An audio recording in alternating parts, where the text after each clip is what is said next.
जय श्री दादा जी की। दादा धूनीवाले महाराज जी का आशीर्वाद हमारे क्षेत्र पर निरंतर बना हुआ है और दादाजी के भक्तों के आह्वान पर दादाजी के मर्जी से दादाजी धूनीवाले जी का मंदिर की निर्माण की शुरुआत होने के बाद लगातार खंडवा विकास के रास्ते पर आगे बढ़ रहा है। जो बहुत दिनों के हमारे जनप्रतिनिधि, हमारे क्षेत्र की जनता की आवाज़ थी कि खंडवा में बटालियन होना चाहिए, तो बटालियन की भी घोषणा हमारे माननीय मुख्यमंत्री डॉक्टर मोहन यादव जी ने की और उसके आदेश भी हो गए। आदेश की कॉपी भी बहुत जल्दी ही हमको मिलेगी। एक सौगात तो ये हुई।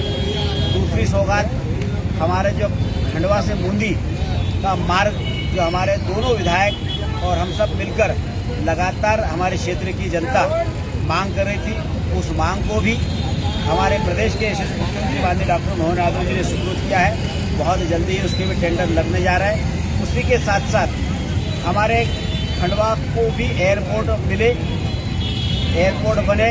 जिस तरह से जलगांव में एयरपोर्ट बना है, वहाँ के क्षेत्र की जनता को हवाई जहाज की सुविधा मिल रही है।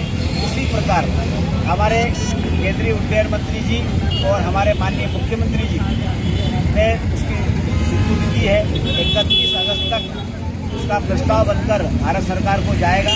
जो देश के प्रधानमंत्री माननीय मोदी की उड़ान योजना है, उनका सोच है कि हवाई चप्पल पहनने वाला व्यक्ति भी हवाई जहाज में सफर कर सकता है।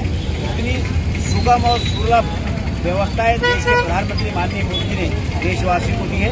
उसकी भी बहुत जल्दी ही हमको स्वीकृति मिलेगी और उसी के साथ साथ खंडवा को विकास के रास्ते पर और आगे बढ़ाते हुए जो देश के प्रधानमंत्री माननीय मोदी जी का सपना है कि आत्मनिर्भर भारत के साथ साथ आत्मनिर्भर, हम बिजली के क्षेत्र में भी आत्मनिर्भर बने, इसके लिए लगभग 4,500 करोड़ रुपए का भी एक पावर प्रोजेक्ट हमारे क्षेत्र को बहुत जल्दी ही मिलने जा रहा है। उसको लेकर भी विस्तार से मैं सारे पत्रकार साथियों के साथ आने वाले कुछ ही दिनों में उसकी भी चर्चा करूंगा।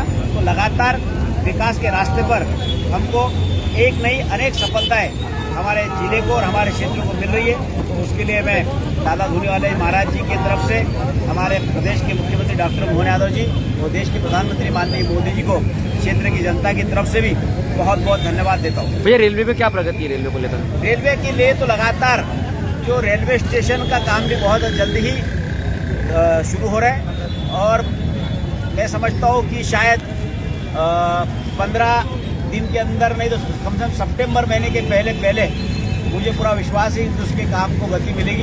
उसके टेंडर हो चुके हैं और आने वाले समय में हमारा ओंकारेश्वर का रेलवे स्टेशन भी बनकर तैयार हुआ है। मेरी माननीय रेल मंत्री से भी चर्चा हुई है कि मेरा आग्रह है कि वो स्वयं आकर उस काम को भी हरी झंडी दिखाकर उसका भी शुभारंभ करें और खंडवा से लेकर तो भुसावल तक जो लगभग तीसरी और चौथी लाइन 3,500 करोड़ रुपए की स्वीकृति देश के प्रधानमंत्री माननीय मोदी जी है, उसका भी काम बहुत जल्दी ही गति मिलेगा।